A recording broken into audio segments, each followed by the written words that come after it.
does a Christmas day look like for you? Well, our Christmas Day is probably a little unusual to most folks. Again, I grew up in the mountains and hills of East Tennessee, and so my family, I've got a huge family. I live in a town where people for generations have lived. It's kind of a small town dynamic when you think about. It's a great thing. I mean, I Mm-hmm. love the fact that you know I can go to actually the grave side of my great great great grandparents if I want to within a mile of my parents' house. It's just um, just that kind of life. And Mm-hmm. so when we have Christmas, we start out on Christmas Eve with my mom's side of the family, and we pack 100 people in a tiny 3-room house for Christmas Eve, and it starts at like 4 or 5 o'clock, and we eat and we talk and we eat some more and we talk some more, and then somewhere up in the evening, gifts are passed out, and mostly gifts for kids. Mm-hmm. Now it's nieces and nephews and grandkids and things like that, but there's some adult gifts handed out to between cousins and moms and dads and things like that, aunts and uncles. But it's a wonderful, wonderful moment. I grew up on a farm, and so it's actually my grandparents' house that sits in the middle of the farm. So it's surrounded by acres and acres of woods and fields, and Mm-hmm. so sometimes we get outside if it's warm on a Christmas Eve, and we'll throw some baseball, play some football, just between family members, things like that. Sometimes we'll ease back in the woods and do a little bit of hunting before it gets dark. But so no, it's a great time. Tons of food, tons of talk. I have come from a very talkative, loud family, so lots of we will call them lots of intense discussions. We won't say arguments. We'll say Mm-hmm. intense discussions. So a very very opinionated family, very political family, as well as a family that loves Christ. So you mix all those things together, and you're not really sure what's going to come out on the other end. So that finishes up sometime around midnight. We actually stop long. We stop and read the Christmas story Mm-hmm. before presents are opened there, but around the whole family, which is good because not most of my family follow Jesus, but out of that, you figure out of 100 people, not everyone does, and so there's a number of our family that doesn't know Christ, but at the same time on that night, they get to hear about him again. They get to hear about him as Savior, and Mm-hmm. and so that's a great moment for us to do. And then Christmas Day, we celebrate, get up at my mom and dad's house usually, and we kind of do breakfast together, and have started reading the Christmas story on Christmas morning and praying. That wasn't a tradition that my family did early on.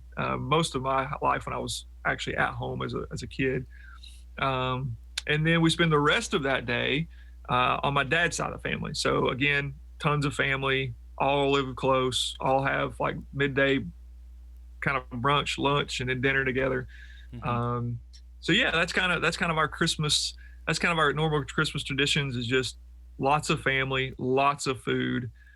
Christmas Eve night, mom's side of the family. Christmas Day with mom and dad, and then dad's side of the family. Mm-hmm. And yeah, and then you come home that night and you just try to not feel like you're going to be sick because you've eaten way, way, way too much food. Yes. But yeah, the only other little thing, side notes for us on Christmas, we do living in the mountains. We go and cut our own Christmas trees off the Mm-hmm. mountain. I love that because I like cutting trees down. It's kind of an odd thing, but you get to go and cut the real tree and throw it on the truck and bring it back Mm-hmm. home and decorate it. And that's one of my favorite parts of Christmas to do. And you kind of spend the afternoon with multiple families. We all kind of go together, and that's a lot of Mm-hmm. fun. Um, and yeah, I mean that's kind of the normal Grubb Christmas tradition. So one question I thought of just now, I have to ask this. You hunt a lot, correct, right?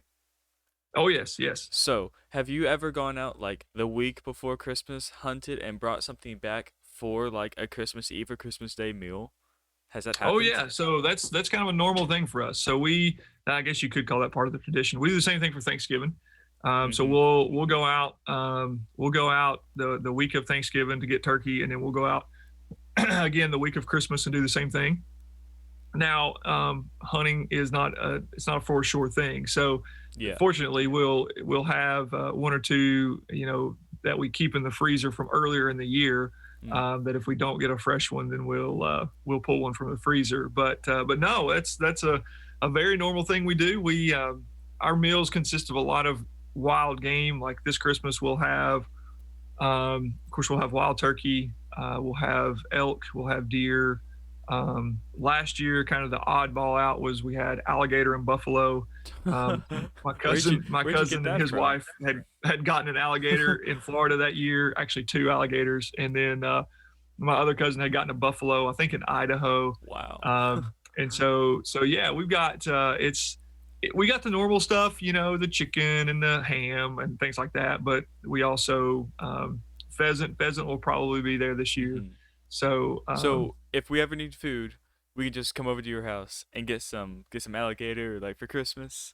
Is that what oh you're yeah, saying? yeah. And like I said, you never really know exactly the menu because it always depends on how the hunting season has went that year, Hmm. who's gotten what throughout the year. So some years it's grouse, some years it's alligator, some years it's. I don't think we've ever done anything too crazy like. I don't think we've ever done like snake or anything like that. But my uncle used to raise ostriches, so we had ostrich Wow. a few times. So I Um, gotta ask, what's the weirdest one you've had?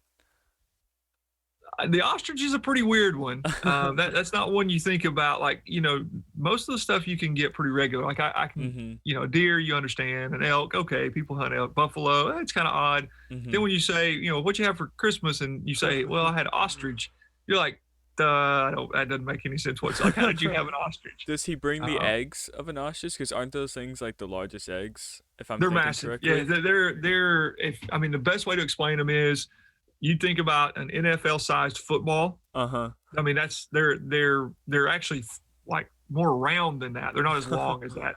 They probably weigh, I don't know, 5 pounds. They're huge. They're absolutely huge. So have you guys fixed those for Thanksgiving or Christmas? So I never had them. My uncle said he made them. It would take like you'd have to have a frying pan that looked like a 5 gallon bucket to make an egg. I mean, it's like they're So huge. they're They're they're that absolutely massive. big. Yeah. Wow, that's crazy. Um, so thank you for sharing that. That just hopefully gets people to know you a lot better and where you're coming from. So right now, I know we don't have that many people on watching right now, but if anyone has any questions for us, if you want to just type that in the chat, we'd love to answer those. Any questions you have about Christmas, any questions you have about me, the channel, personally, if you have any questions about Chase that you want him to answer, just type those in. I'll hold you, Chase, for about a few more minutes. We can talk about some random things if people have any questions. But if not, I think that's about it I have for you. So while we wait for Christmas, while we wait for Christmas? That wasn't right. While we wait for if anyone has any questions, what is your favorite or most memorable Christmas tradition that you've had? Or maybe not tradition, but Christmas year that you've had? Man, that's a good one. That's actually some of the question I was going to throw your way. I was going to ask, and so you can be thinking about this too. What, what's the thing that you enjoy the most about Christmas when you guys celebrate, and then Mm-hmm. two, um, what's made the biggest impact on you Mm-hmm. from Christmas, like from your past Christmases when it comes to your faith? So that was kind of the two, kind of Okay. the way I was going to ask it too. But man, the most memorable Christmas. I would say any Christmas where it snowed. We had a Christmas one year where it absolutely just, I mean, downpoured snow. I mean, dumped. I mean, it was like we were sitting inside. My parents have a wood fireplace, Mm-hmm. so we're kicked back, opening presents, and I mean, it's a blizzard outside. Like you couldn't see. It was just it. But that's really because I love snow. I mean, Mm-hmm. I love snow, I agree and with that that. doesn't happen. Even though I live in the mountains, East Tennessee, we do get more snow there than most places down south. We it's rare for us to get a white Christmas, so Mm-hmm. that's when I remember big time. Was sitting there and doing that.